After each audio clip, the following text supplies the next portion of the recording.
Now, today's story is all about a boy called Adam, and he was the boy who loved art and also the boy who wanted to travel through time. Sounds crazy, doesn't it? You can't travel through time. But Adam was not crazy. Adam, he loved art. He loved looking at pictures. He loved to paint. He loved to film with his phone. He used to love to take pictures, and he liked inventions, and he especially liked making models of his ideas to see if they would possibly work. And one day at school, he was walking through the area that is all for year 5 when he went past one particular class door which had the word Leonardo on it. And he thought, who's this Leonardo guy? So he did the clever thing. He went to the library and he had a look around at the books and magazines. And sure enough, he came across this magazine, a copy of the National Geographic it's called, and there was a big article about that guy, Leonardo. And he discovered from reading it that Leonardo was Italian, and he came from a little village called Vinci. That's where he gets his name, Da Vinci, or from Vinci. And he lived from about 1452 until 1519. So he had a life of about 67 years. Adam read and understood that this guy, Leonardo, loved to paint, great at art. He liked drawing, he liked sculpting, he liked science, engineering, architecture and anatomy.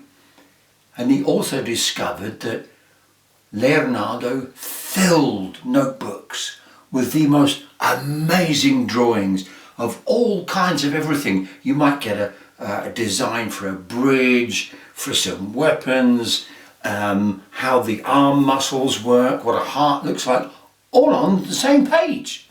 This guy was a total genius. And interestingly, Leonardo used to write backwards so that people couldn't read his notes and cheat. How clever is that? Now, Adam thought, okay, let me use the inspiration of Leonardo da Vinci and see if I can come up with an idea about how to travel through time.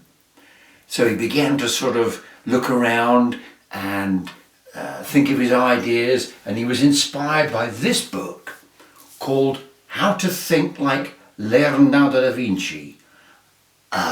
Think like a genius, basically. And it was full of ideas about being curious and noticing things and never being put off and not limiting yourself. And he even found in a dark corner of the library one of Leonardo's pieces of writing. Here it is.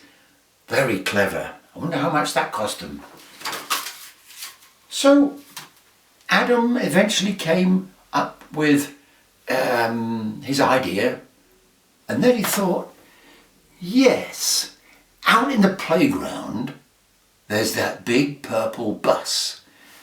We were given it by the bus company. At school we use it for technology, science and reading, all kinds of things. But Adam thought, but the bus is going nowhere soon, so the engine is not being used.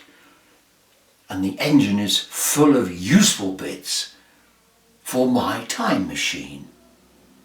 Now Adam thought, I might need a hand here, so he suddenly knew the one person who could help him. Yes, Mr. Huck, the sight agent. The man who is clever at fixing things, making things, putting ideas into practice. Great guy, And Adam went to see him and said, Mr. Huck, and explained his idea. And Mr. Huck went, so you want to make a machine to travel through time? That sounds a bit of a crazy idea, lad, but come on, let's have a look at your drawings. And Adam showed him everything that he worked out. And as soon as he saw the drawings, Mr. Huck was captivated.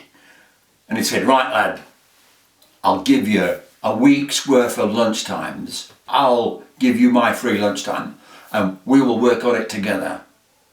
Got to work, mind you. We mustn't look silly at the end of this. No, Mr. Huck, we won't, said Adam.